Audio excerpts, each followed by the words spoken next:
اور میں نے اپنی پیشی مجبوری کی حالت میں وہ میں نے ریکارڈنگ کرائی, میں نے سی پی او صاحب کو دے دی اپنی گرفتاری. وہاں سے مجھے ڈسکا بچا دیا گیا, جو پرچے مجھے جو سیالکوٹ کے ڈی پی او کے آگے مجھے دے دیا گیا, اور وہ مجھے 20 دن ہر جگہ ہر تھانے کے اندر ذلیل و خوار کرتے رہے ہیں. اس 20 دن کے عرصے میں جو میرے ساتھ ظلم زیادتی آگے ہوئی, دوسری کیا ہو رہی تھی, ہمارے جو گجرانوالہ کا جو جنرل سیکرٹری جس کو بنایا گیا, جو ایز اے ہمارا ہمدرد, ایز اے چونکہ وکیلوں کے لیے تھوڑی سی تھی آسانیاں, اس کا کام تھا کہ ہمیں سپورٹ کر رہا ہوتا باتوں کے ساتھ. اس نے بڑی سپورٹ کی میرے ساتھ. اس نے کہا چیمہ صاحب میں نے پتہ کیا آپ حقدار ہیں, آپ سب سے پہلے ہیں, آپ کی ٹکٹ کنفرم ہے, ٹھیک ہے جی. اس کے بعد اس نے ہمیں کہا کہ فلان جگہ جانا ہے, پارٹی کو فنڈ دینا ہے. وہ اس دن 2 لاکھ روپے ہم دے کے آئے. دوسری دفعہ جب اس نے بلایا تو اس نے ایک سائڈ پہ ہو کے پیسے لینے کی کوشش کی لاہور میں, ایک سائڈ پہ کھڑے ہو کے اس نے کہا یہاں پیسے دے دے. میرے جو بھائی گیا ہوا تھا, جو ساتھ دوست گیا ہوا تھا, اس نے کہا کہ یار کوئی کسی لیڈر کے سامنے ہم پیسے دیں, کوئی رسید ملے, کوئی ایسے تو نہیں ہم پیسے دے سکتے. یہ لاہور سے واپس آ گئے. اس نے مجھے سعودی عرب کال کی. اس نے مجھے کہا کہ آپ کا جو بندہ ساتھ آیا تھا وہ آپ کا دوست نہیں ہے, یہ آپ کا نقصان کرے گا. میں نے کہا اچھا گول مول کی. میں نے کہا یار اس کو میں کیا کہوں, اس نے صحیح کیا غلط کیا. میرا اندر تو کہتا تھا یہ ترتیب تو نہیں ہے سیاست کی, ہم تو مر رہے ہیں اور یہ 4 مہینے 6 مہینے سے آ کے ہمیں بلیک میل کر رہے ہیں, اس طرح کر کے کیسے مدد ہوتی ہے. چلو وہ بھی وقت گزر گیا. اب میں جو جیل میں تھا, جو میں بات بتانے لگا ہوں, اس نے 11 تاریخ کو میرے بھائی کو کال کی, وقار احمد کو. اس نے کہا, اور اس سے پہلے اس نے کہا ہوا تھا کہ جب واش روم کے اندر بھی جائیں تو موبائل آپ لوگوں نے اپنے پاس رکھنا ہے, چونکہ میں کسی وقت بھی کال کر سکتا ہوں. اس نے پھر کال کی. اس نے کہا کہ آپ میں سے ذمہ دار کون ہے, آپ بھائیوں میں ہم 5 بھائی ہیں. اس نے کہا میں ذمہ دار ہوں, بات کریں. اس نے بولا کہ آپ 50 لاکھ روپیہ اپنے پاس سے ہے. اس نے بولا ہے. اس نے بولا ٹھیک ہے 50 لاکھ روپیہ دے, ایک ہاتھ سے آپ نے 50 لاکھ دینا ہے, ایک ہاتھ سے آپ کو ٹکٹ ملے گی. یہ لا الہ محمد رسول اللہ میرا بھائی حلف دے گا, اس نے کہا تھا. اس کے بعد اس نے بولا اچھا ٹھیک ہے میں اصلاح کر کے بتاتا ہوں. میں اس ٹائم سمڑے حوالات کے اندر بند, اسی دن مجھے لے کے آئے تھے. یہ پیچھے ڈھونڈ رہے ہوتے تھے, پولیس مجھے پکڑ کے پتہ نہیں کہاں لے جاتی تھی. انہوں نے پتہ کرا لیا کہیں سے, پیچھے سے میں بھی کسی کو کہتا یار میرے گھر میں فون کر دو. یہ سمڑیال میرے پاس مجھے ملنے آئے میرے بھائی. انہوں نے مجھے شام کو بتایا کہ اس طرح کر کے ہمیں کال آئی ہے, تو 50 لاکھ روپیہ اس نے کہا دے دو. وہ میں دوسرا بھائی ساتھ تھا, میں نے کہا, وہ کہنے لگا کہ میں نے اس کو کہا تھا کہ دے دو جان چھڑاؤ, پیسوں کے بغیر ٹکٹ نہیں ملے گی, پیسوں کے بغیر ٹکٹ نہیں ملے گی. یہ مذاق ہے. پیسہ پیسہ پیسہ, کوئی بھی چیز پیسے کے بغیر نہیں چلتی. مجھے انہوں نے جب پوچھا میرے بھائی نے, میں نے کہا اچھا کوئی ہم نے پیسہ نہیں دینا, ہم ٹکٹ نہیں لیں گے پیسے کے ساتھ. پھر میں نے کہا میں صاحب سے پوچھ رہا تھا. اس نے بولا میں چٹھا کو فون کی میں نے. انہوں نے کہا کہ اس کو پوچھو کہ کس کے کہنے پہ پوچھ رہا ہے پیسے. مقصد ان کا یہ تھا کہ پیسے نہ دیں. پھر نہ دیے. آگئی 13 تاریخ, جس دن یہ ٹکٹ آخری دن تھا, اس نے میرے بھائی نے اس کو کال کی کہ یار ہماری ٹکٹ. اس نے آگے سے کہا آپ کی ٹکٹ رضوان خیال کو دے دی گئی ہے, اس نے آپ سے زیادہ فنڈ دیا ہے. مذاق بنایا ہے ان لوگوں نے سیاست کو, پی ٹی آئی کو. اس کے بعد میں جیل کے اندر, تو میں ادھر پکڑا ہوا ہوں اور یہ پیچھے سے یہ ڈرامے ہو رہے ہیں. پھر میں نے اس کو جب شام پڑی 6:30 بجے, 6:30 بجے پتا چلا ایک ٹکٹ چڑھ رہی ہے, دوسری چڑھ رہی ہے, تیسری چڑھ رہی ہے. میں نے کہا یہ کیا ڈرامہ ہے. جب ہم نے ویب سائٹ کے اندر دیکھا, ویب سائٹ کے اندر 80 ٹکٹ پینڈنگ تھی. میں نے کہا کہ اگر ٹکٹ میری اس کی ہوگی ہوتی تو اس وقت اپلوڈ ہوتی. جب ایک دن گزرا, دوسرا دن گزرا, میں تو ادھر ہی تھا, پھر مجھے نہیں پتا. مجھے تو اس چیز کا اتنا پتا چلا کہ انہوں نے آخری آدھے گھنٹے کے اندر انہوں نے ٹکٹ سب کو ایسے بانٹی ہیں, پیسے لے کے اس کو دیے کہ یہ فوراً ہی, اوپر ریکارڈ نہیں ہے, نیچے اس میں دے دیے انہوں نے.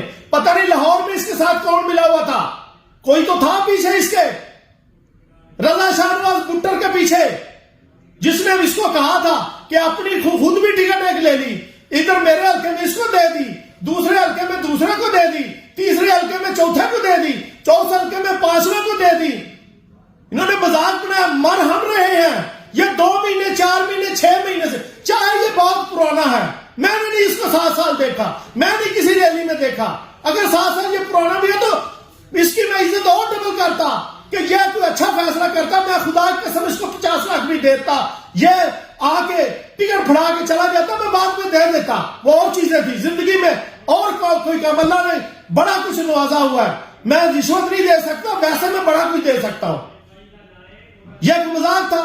لیکن جب میں باہر آیا, میری ضمانتیں ہوئی, ہر چیز سے دیکھا تو میرا لسٹوں کے اوپر نام تھا. اوپر انہوں نے کیا کیا پیچھے, یہ رضوان سیان صاحب نے, انہوں نے اس ٹکٹ کا بہانہ بنا کے انہوں نے پیچھے امریکہ فون کر دیا دوستوں کو. میرے بھی بڑے دوست ہیں, میں اوورسیز ہوں. انہیں اپنے دوستوں کو فون کیا, ان کو انہوں نے کہا کہ آپ میرے حق میں سارے لکھ کے بھیجیں. مجھے ٹکٹ ملی, افضل چیمہ نے پیسے دے کے ٹکٹ لے لیا. میں جیل کے اندر ہوں, میں نے پیسے کس کو دینے تھے؟ مجھ سے تو 50 لاکھ روپے میں دے لیتا تو بہتر تھا. میں نے کس کو پیسے دینے تھے؟ اور میں اپنا نام پڑھوانا تھا. وہ تو میرٹ پہ آ رہا تھا, ان کو نہیں پتا. پوچھے لیڈرشپ سے پنجاب کی سے, نام میرا تھا یہ اس کا تھا, میں نے کون سا. اس نے پیچھے امریکہ میں اپنے دوستوں کو یہ بتایا. انہوں نے وہاں کے آتف خان صاحب کو اور وہاں وہ برکی صاحب ہیں ان کو ملا کے, اور پاکستان سے کسی کو, وہ بہت بڑے اپنا پی ٹی اے کے ڈونر ہیں, نمل کے ڈونر ہیں, ان کو اموشنل کر کے اس کو انہوں نے پیچھے ادھر رابطہ کر کے انہوں نے کہا کہ رضوان سیان ہمارا ساسا ہے, ہمارا وہ امریکہ کا وہ کیا نام ہے اوورسیز ہے. یہ یک طرفہ کہانی سنا کے نیچے سے اس نے ٹکٹ اپنی شکر لی. اب جب میں باہر آیا, میں نے چیزیں دیکھی. پہلے نمبر پہ میں ان سے بڑا اوورسیز ہوں. میرا سعودی عرب میں بزنس ہے, میرا مسقط میں بزنس ہے, میرا دبئی میں بزنس ہے, میرا کوریا میں بزنس ہے, میرا جاپان میں بزنس ہے, میرا پاکستان میں بھی بزنس ہے, چاہے چھوٹا چھوٹا ہے.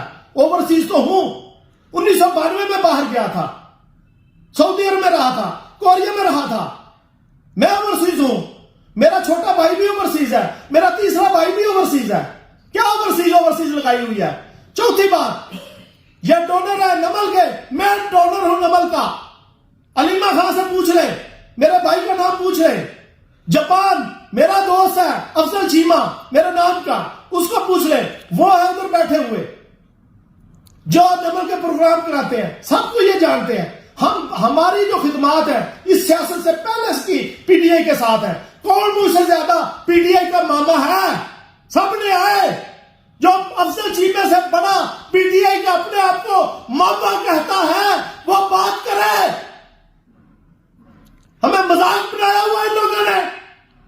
ابھی مجھے پتا چلا ہے کہ ہمارے ایم ایل اے جو ہے وہ میری مخالفت کر رہے ہیں دونوں. کیوں؟ ہمارا ایک ایم ایل اے کتنی دیر ہوئی ہے پی ٹی آئی میں آئے ہوئے, دوسرے ایم ایل اے کو کتنی دیر ہوئی ہوگی پی ٹی آئی میں آئے ہوئے. کیوں میری مخالفت کرتے ہیں؟ ہاں, سروے کرائے اس حلقے کا, سروے کرائے اس حلقے کا, پی پی باسن کا سروے کرائے. اگر میں آؤں 20-30% پہ, رضوان آئے 20% کے, ٹکٹ پھر بھی رضوان کو دے دو 10% اوپر بھی ہو تو. اگر میں آؤں 80% پہ, وہ ہے 30% پہ, آیا میرا حق بنتا ہے کہ نہیں بنتا؟ بتاؤ.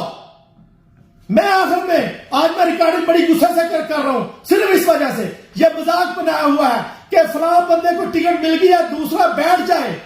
کیوں بیٹھے؟ میری ٹکٹ ہے, میری اپنی ٹکٹ ہے, میں پی ٹی آئی ہوں, میری ٹکٹ میری ہے, میں خود لڑوں گا. کون ٹکٹ ہے؟ میں خود ٹکٹ ہوں. دوسرے نمبر پہ ٹکٹ میری ہے اللہ کے فضل سے, اور عوام میرے ساتھ ہے.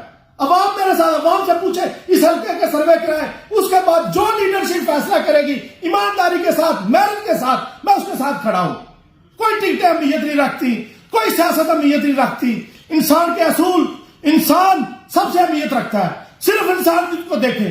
کوئی بندہ بتا دے افضل چیمہ کے رشتہ داروں میں, دوستوں میں, پتہ کریں کہیں اس بندے نے کبھی غداری کی ہے, کبھی کسی کے ساتھ میرا مطلب ہے کوئی برتاؤ میں فرق آیا ہے. عوام حلقے کے جتنوں کو, میں سارے حلقے کو میں نہیں پہنچ سکا, مجھے کتنے اختیارات تھے, میرے پاس اتنے اختیارات تھے, لیکن سب سے زیادہ میں عوام کے پاس گیا ہوں اور ان سے پوچھ لیں کہ میرا کسی کے ساتھ برتاؤ کیسا ہے. بہت شکریہ, اللہ حافظ.